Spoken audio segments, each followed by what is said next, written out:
seen some of the large battles we've had on our channel and might have wondered how we managed to field and paint thousands of minis for our battles. In this video, I'm going to show you how I painted 300 miniatures in one day. Though they are not a sponsor, I strictly used Bacchus for all of my 6mm needs in this scale.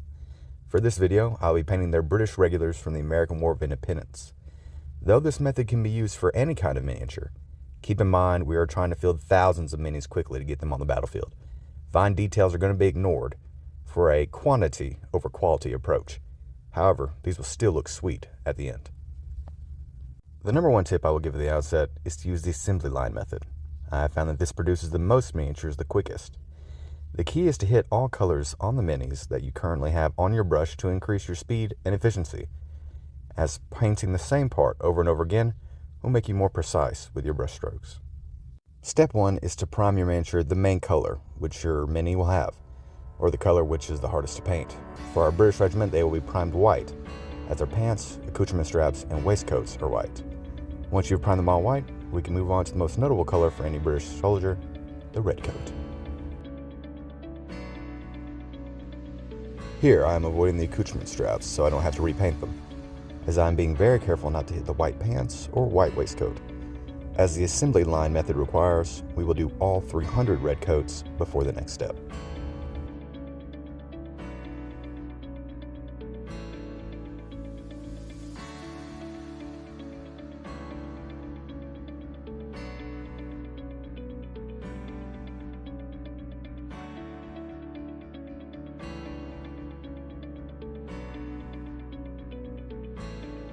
Next is to paint the black Tricorn and black cartridge box. Once again, painting all 300 at the same time, hitting all the colors that we need while it's on our brush.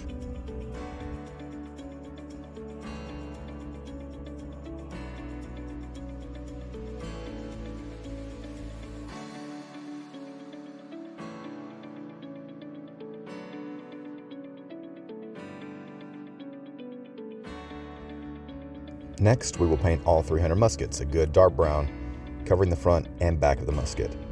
The color brown can vary depending on what kind of wood you're trying to represent or what kind of rifle or musket you were trying to portray.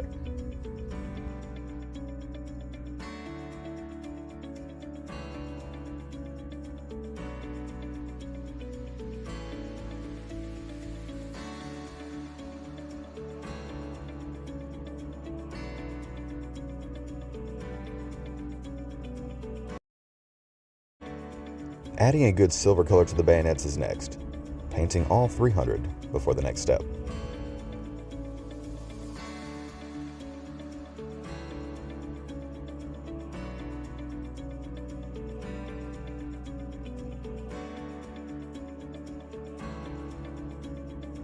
Adding the flesh is very easy.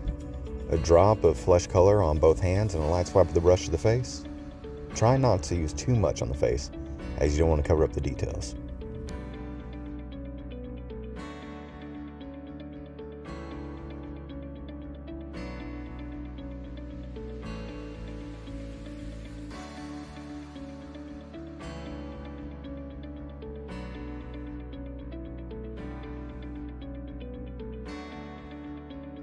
Now the hard part, which I think adds even more flair to our Brits.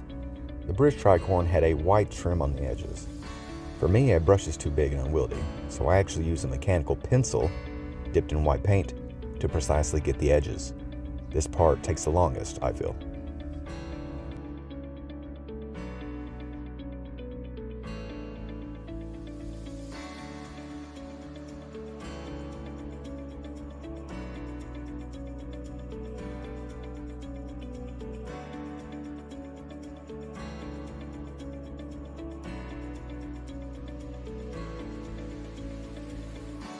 The next step may be a little controversial to my history buffs. I actually colored the coattails the color of the regimental flag. Here I decided I'll be painting them orange for the 10th Regiment of Foot. The tailcoat coloring was really used during the time of the 7 Years' War and French and Indian War, so these can double for that era as well. I do it on these minis to more readily identify them during battle if the regimental flag is not with them. Once again, this is just something that I like to do. It's completely optional.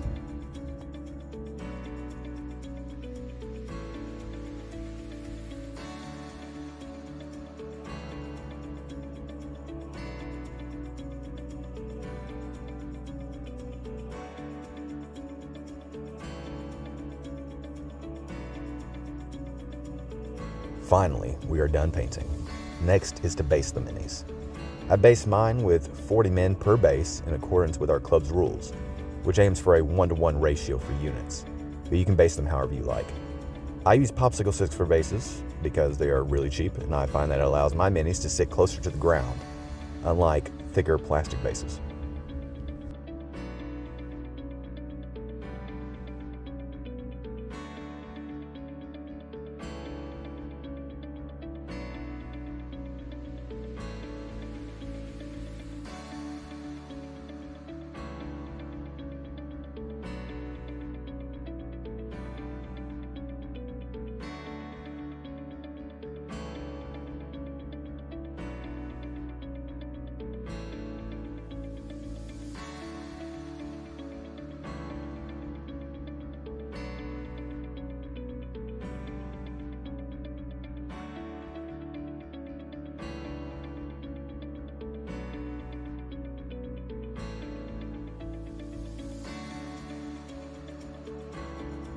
Now to add the grass.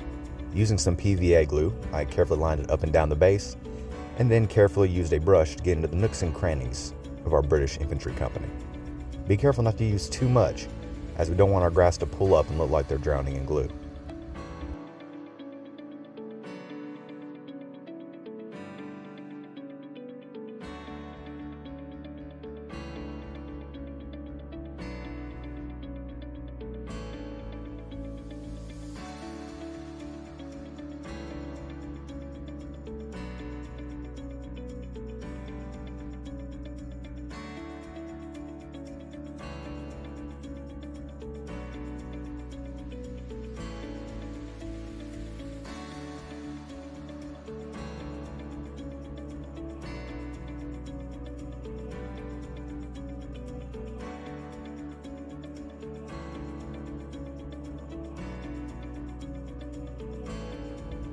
After dipping some static grass and shaking them to make the grass stand up, we are all finished.